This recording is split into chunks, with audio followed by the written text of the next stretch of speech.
So let me take a moment. I'll just let everybody know we're going to be talking, and Christian Gilby, who is the Senior Director for Product Marketing, going to really talk to you about AI applications and specifically how they pertain to networking.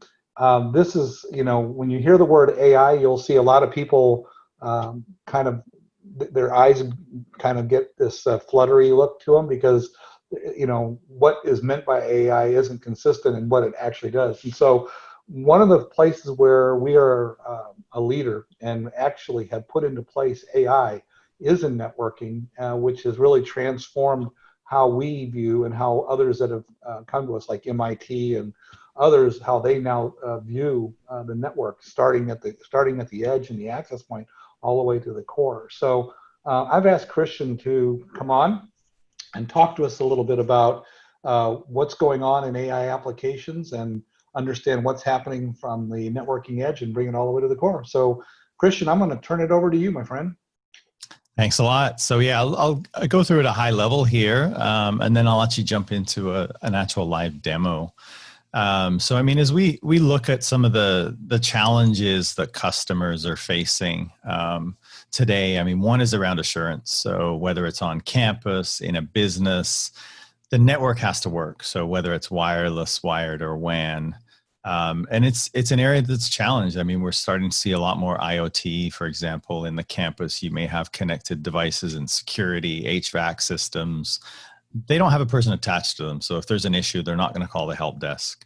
So that's where we've seen a lot of interest from customers to really be able to get this insight. So the system that can proactively identify an issue.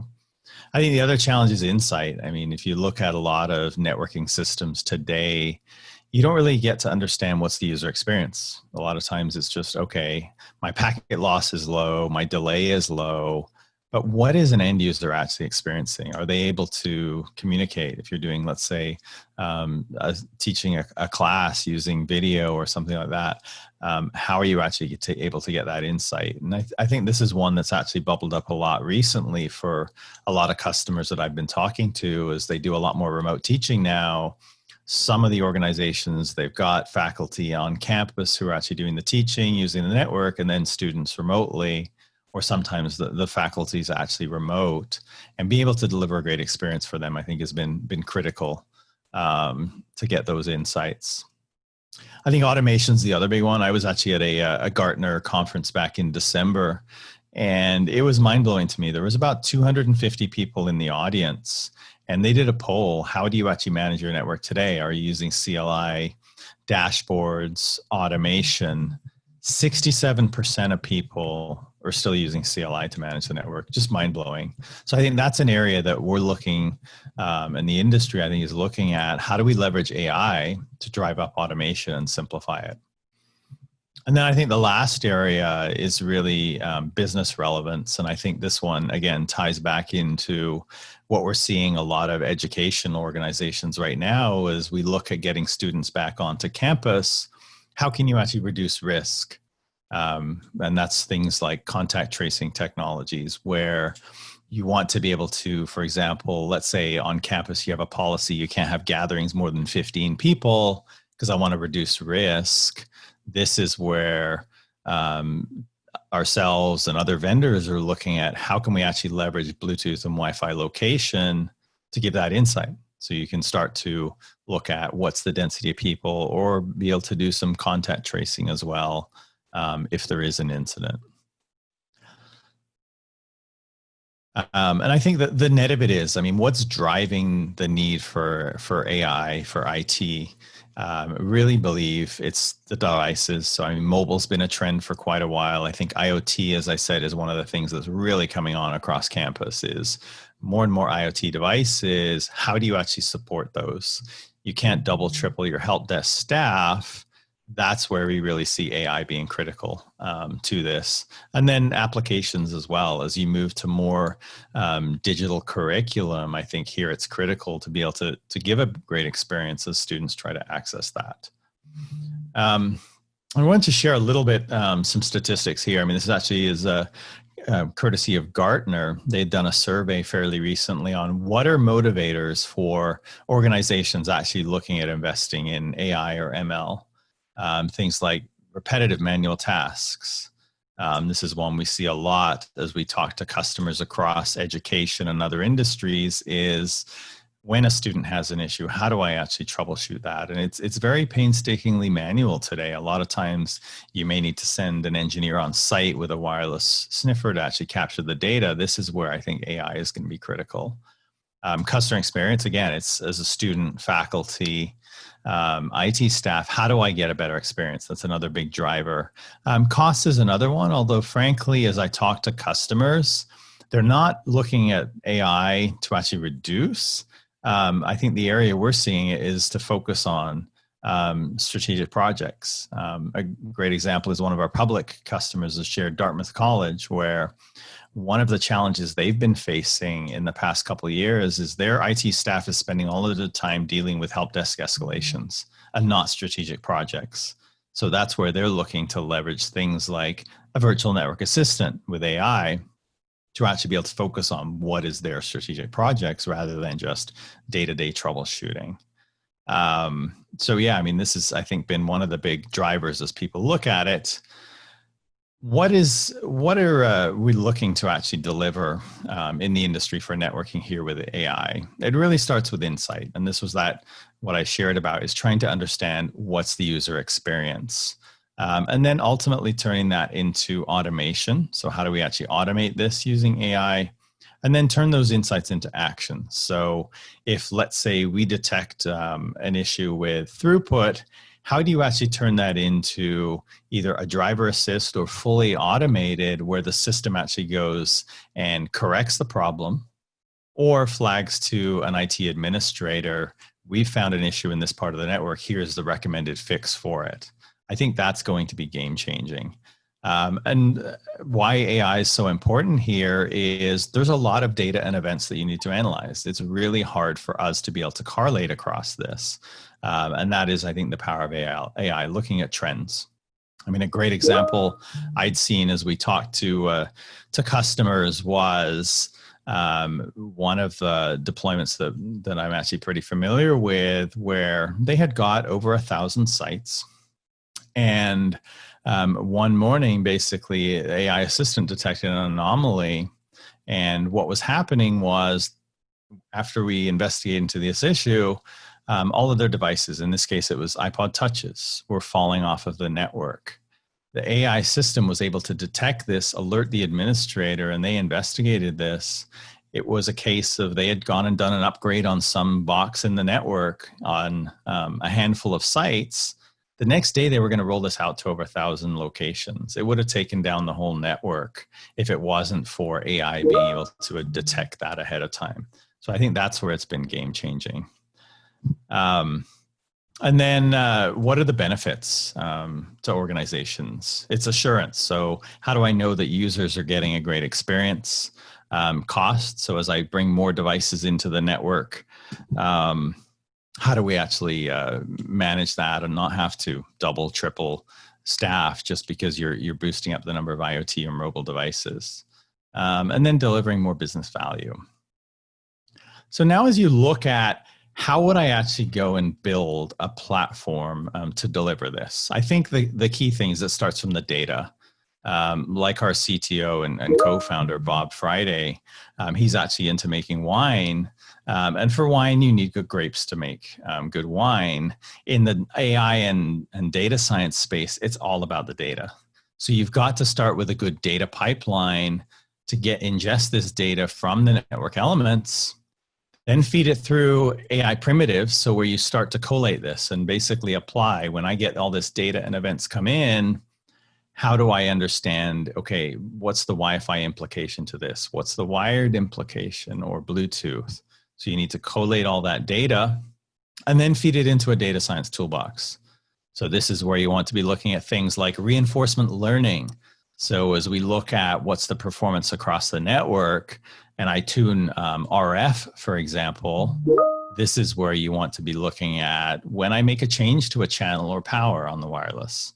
Did it actually improve experience for students across the network or not? And then feed that back in to penalize the selection or reward it if it was a good choice. Things like long short-term memory neural networks. We use that for anomaly detection, so that when we see the networks performing at a certain level, how do you detect, let's say, a drop in throughput so you can flag that proactively? I think the next evolution is really about moving towards virtual assistants. So this is where you can actually leverage this in the help desk workflow. So what we're seeing a lot of folks in the industry doing here is leverage this for your help desk staff. So when somebody, let's say a student or faculty, calls into the help desk with an issue, ask the assistant to troubleshoot this. And again, I mean, example I shared before, a public customer's talked about this, saving 90% of their time by having this assistant go and try to root cause issues first. It can help a lot if you've got, for example, a lot of colleges we work with, they actually use students who may not be Wi-Fi networking or wired networking gurus. They're able to leverage Marvis to really up their level. And then I think ultimately the vision is really to move towards this self-driving network, where you start to see some of these things being full closed loop, where when there's an issue, the AI system detects it, determines a root cause, and then actually goes and implements a fix. Now, I think that will take some time to get to, not just in terms of implementing technology, but also from a trust level, because you've got to be at the point where you trust that it's root causing, fixing the issue correctly. So that's where I see it is going to start to evolve. Like we're seeing a lot of cases where it may be driver assist, where the IT team's comfortable having the system recommend a fix, and then they go and actually fix that issue. And then over time, you start to trust it, where you actually toggle that into a full self-driving mode, where the system now actually goes and corrects it for you. I think that's really the holy grail. The other piece that I think is really important here as you look at it is you've got to be looking at how effective the system is. So this is just one example here where we actually look through, Marvis is the name for our virtual assistant, just so for context on that. But this is basically showing over time, when we have a problem, did our virtual assistant have the data and was it able to answer the root cause of the question? So you can see it starting over time, it's trending up as we go to the right. That is really the goal, is you start to feedback more of these scenarios as you, let's say it solves an issue or doesn't solve an issue, and that feedback comes from the IT administrator. Ultimately, you want to start driving that up. So I think that is the other important part as anybody goes and implements this, is doing that feedback loop and checking how the system's performing to understand.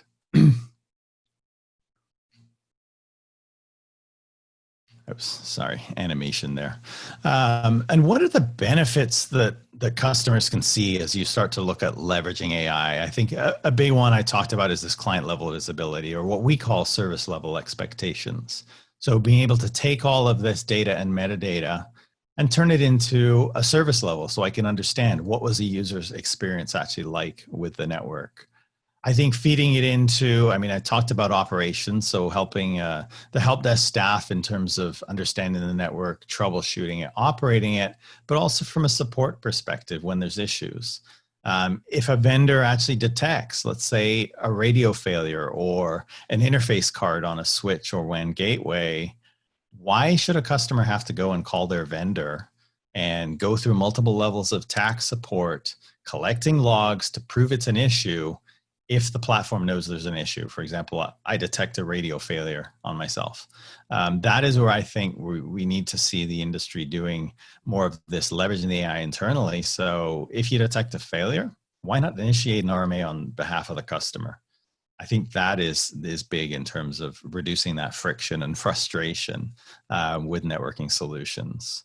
I think the other big part of it here is looking at leveraging a microservices cloud. Now, what is a microservices cloud? It's basically where you break down the software into small modules so you can actually scale them up in a cloud like AWS or GCP or others. That allows you to support large deployments, large campuses, but also be agile when there's, let's say, a new security fix comes out.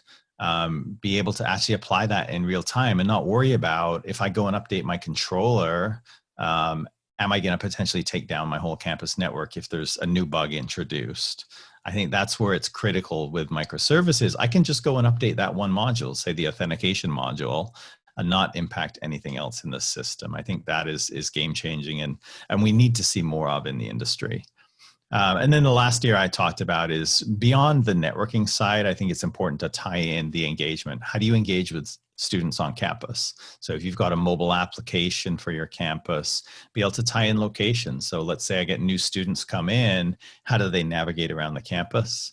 As I mentioned before, another use case we're starting to see a few universities start to roll out already is contact tracing, proximity use cases, where as we come back and return to school, how do I reduce risk?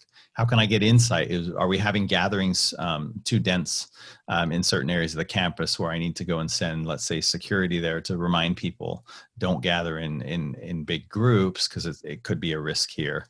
But also be able to look at, do I direct cleaning staff to certain areas of campus just because there's been a lot of students in those areas? I think that's a use case that's been coming up a lot more and more.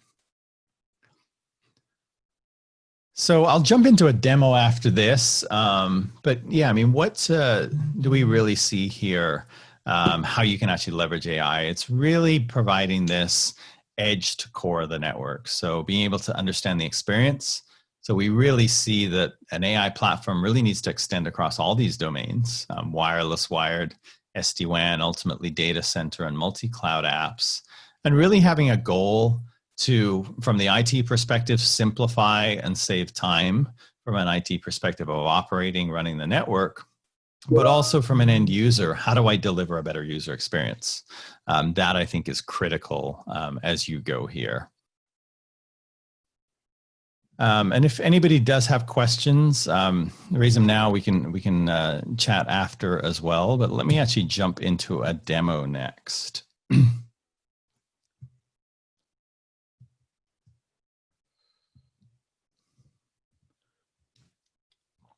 So this is an example of a system where actually using AI for the platform. When you first come in, I talked about this user insight into experience. And sorry, I'm not looking at the camera because I have two monitors here. This is when I mentioned SLEs. We've got things like time to connect, successful connects, and you're basically able to look at over time what was the performance. And if there had been an anomaly here, we'd see a flag here with a triangle that would show up where somebody would have got alerted. On the right-hand side, you're seeing when there is an issue, what's the root cause? For example, let's actually go into connect here. We're seeing authorization is actually failing 8% of the time. So we got about 10% of the users here are below that service goal.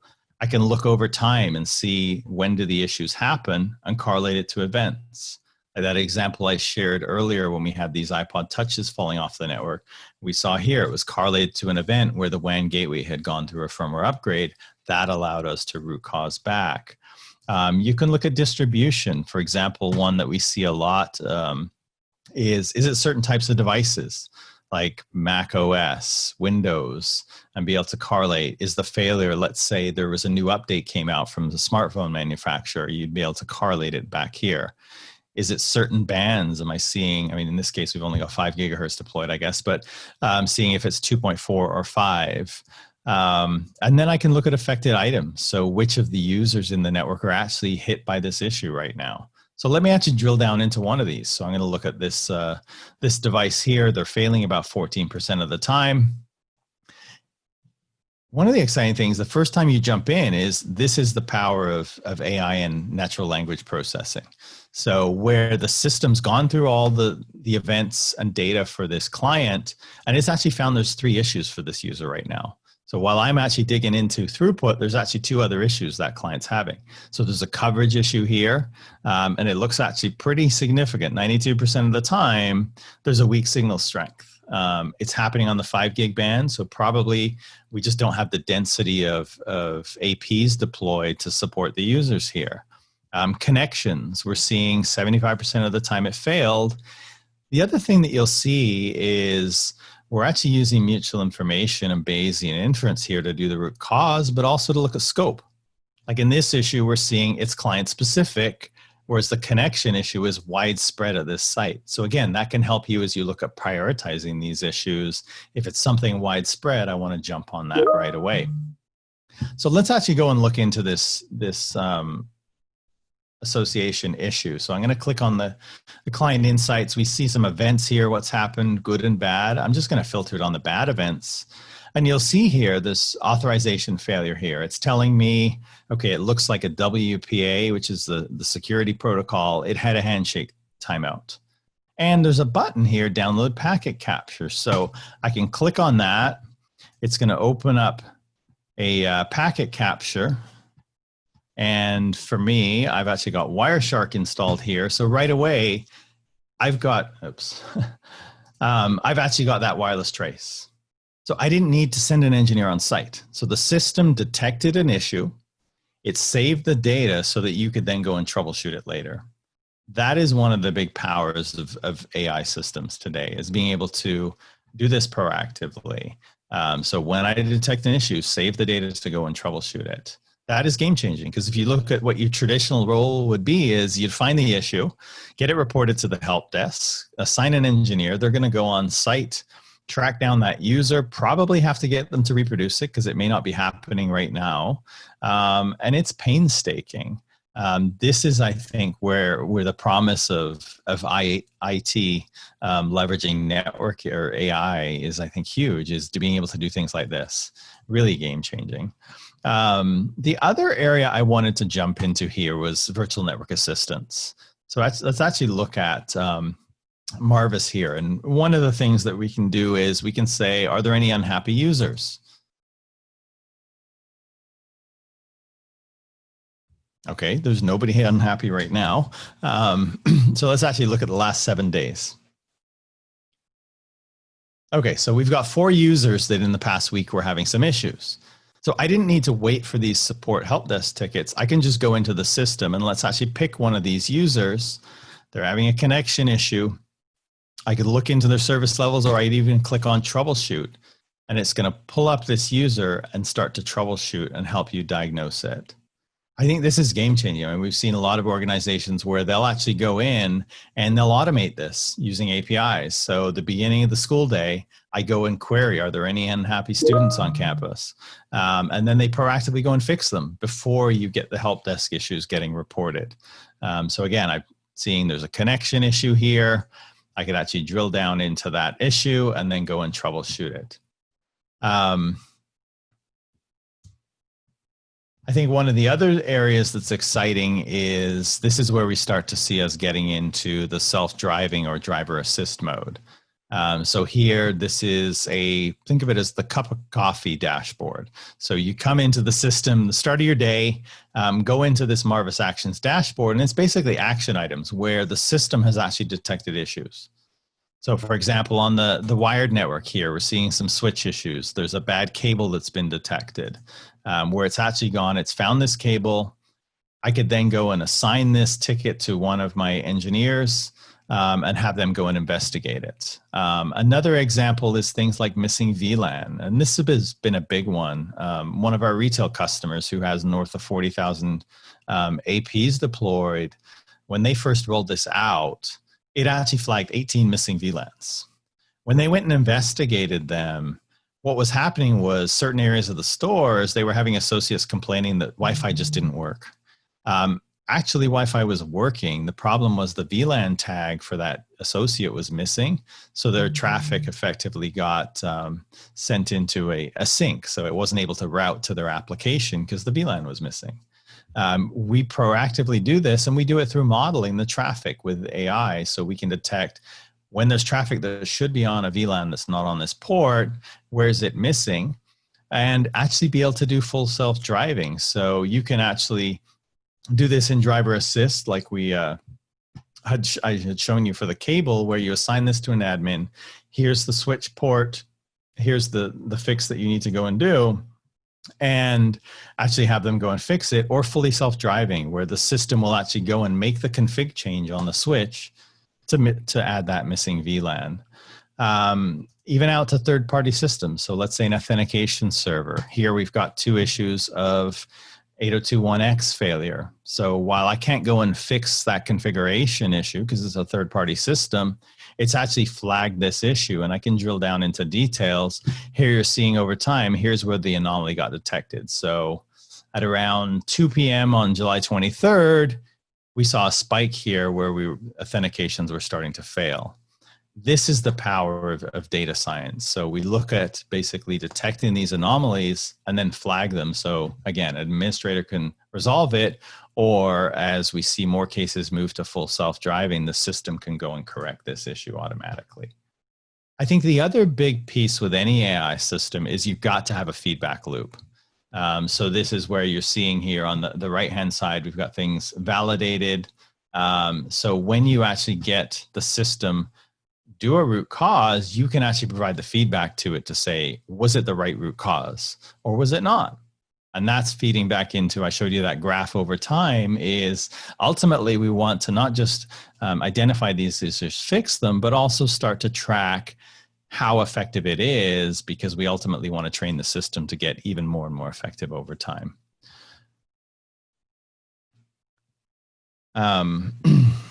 The other area I wanted to show you where an example of AI usage is in radio resource management. Here, it's actually asking me, what's the feedback? I'm just going to cancel that. One of the challenges in areas with any large campus is how do I actually tune the Wi-Fi? So selecting channels, selecting power. This is where we actually use reinforcement learning. So what we actually do is we'll optimize the channel assignments here, and then we monitor those SLEs that I showed you. Anytime we do a channel change or power change, we'll actually go feedback those SLEs into this algorithm. So if, let's say, I change these AP from channel 108 to 112, and it made performance worse, we'll actually penalize that. Another great example is some of the 5 gig channels are what we call DFS channels, or dynamic frequency selection. These overlap things like weather radar. If you get a weather radar from, let's say there's an airport or something external to the campus, start to transmit in those channel, part of the Wi-Fi spec is per FCC, we have to jump off that channel to another channel. So the system starts to learn at a specific building on campus, what are the channels that are actually triggering DFS, and it will penalize those in that area of your deployment, so it doesn't select those channels and cause disruption to students and faculty because it has to do a channel change. So again, I think these are the areas that it's really big here to be able to look at. I mean, power is the other one that we start to look at optimizing. I can also look at a map of the deployment here. So here you're seeing where the channels are dispersed across the deployment. So again, I think really game changing here. And then at the bottom, we're seeing, like I talked about that DFS example here, we detected radar and it actually made a channel change from channel 100 to 44. So that would be getting fed back into our reinforcement learning to actually now penalize channel 100 in this area of the building because it did have a trigger. So I think that's really, really game changing. The last area I wanted to show you here was around location. So we talked about this as being one of the other big drivers here. This is where built into the technology we have not just Wi-Fi, but also Bluetooth. So we actually use that for things like on campus, you might have an application so students can navigate around, or a use case that I've seen a lot is in your library. Let's say I have students want to sign out a study room. Be able to use that mobile app to understand occupancy of those rooms and also be able to navigate to it. Let's say you book a study room you're not familiar with. How do I actually find it without having to go look on the wall at these maps? This is where you can use the APIs to actually pull this location. So like here we're seeing there's devices with a Bluetooth symbol. So there's a Bluetooth devices versus there's actually a user here walking around. We also start to look at metrics. Like in this example, we've got conference rooms, or it could be a study hall. Be able to look at analytics for these and understand, let's say you've got 20 study rooms. Today, you may not have visibility into how occupied they are. This allows you to, let's say, we'll sort by empty time. And here I can see these conference rooms in this deployment are pretty lightly used. They're empty half the day. So again, to be able to get that insight so you can do better planning for real estate. Do I need more study rooms because they're getting used, or maybe they're not, and I can reclaim some of that space? So I think that's one of the other cases we're seeing, and leveraging AI here just to simplify the deployment of it. So as you go and roll the solution out, I get a new, let's say, iPhone 12 come out. How do we actually understand the radio characteristics? That's where we leverage AI across our deployments. The first time we see one of those devices, we'll actually characterize that radio and then share it with other customers. So it really eliminates the need to actually go and do a manual software fix, which you'll see with a lot of solutions out there. So that's really a quick preview of how we're actually using AI in the system. So with that, I actually wanted to turn it back, and if there's any questions, either come off mute or type them in the window, and we can run through those. Yeah, hey, Christian, I know you're going to have to buzz here for another thing. So one of the things I know Paul had written up in the chat about up not being as good, as same as good, and then the lessons being learned here with existing, how you do remote teaching and things. There's something that I always like to talk about is the fact that machine learning requires experience, and that's what we've been doing, right, forever. And when you think about this, that when other people say, I want to do AI, and these other guys say, okay, we're going to do it, usually it means that they're starting and AI is in their environment, but all the learning has to take place. You have to go through all the problems to find it to make that local engine work. Because we're in the cloud, all the experience that ASU, for example, could have, or anyone else could have, is in the cloud that have been already experienced by Walmart or Amazon or ServiceNow. We've got a huge number of customers and higher eds that have already been in our cloud for a while. And as they encounter experiences that needed to be fixed, where we say, can AI do something? That's important, right? So I just wanted to throw that out there, at least for one thing, and I'll answer the transition of home stuff, Christian, if you like. But yeah, I mean, that's a good point. I mean, like a great example is we get some new device or some new firmware fix come out from the vendor of the laptop or the smartphone. Yeah, as we see that issue in a customer, and let's say it was something that we hadn't seen before, as we figure out the resolution for that, then that gets ultimately shared with all the customers that we see this device, this firmware version, even to the point of, I mean, some of them, it may require a fix to one of these microservices. Some new feature comes out. The system can then actually go and recommend, if it sees it again in another customer, yeah, we've seen this before. Here's the recommended firmware upgrade. You're actually running an older version so that you don't have to go through that pain of, again, having to go and escalate it and spend all that time troubleshooting. The other thing is when we start extending the university to the home, specifically me as an instructor that has had to pivot to remote teaching, it kind of relies on your internet and whatever you have, whether it's the Wi-Fi in your home.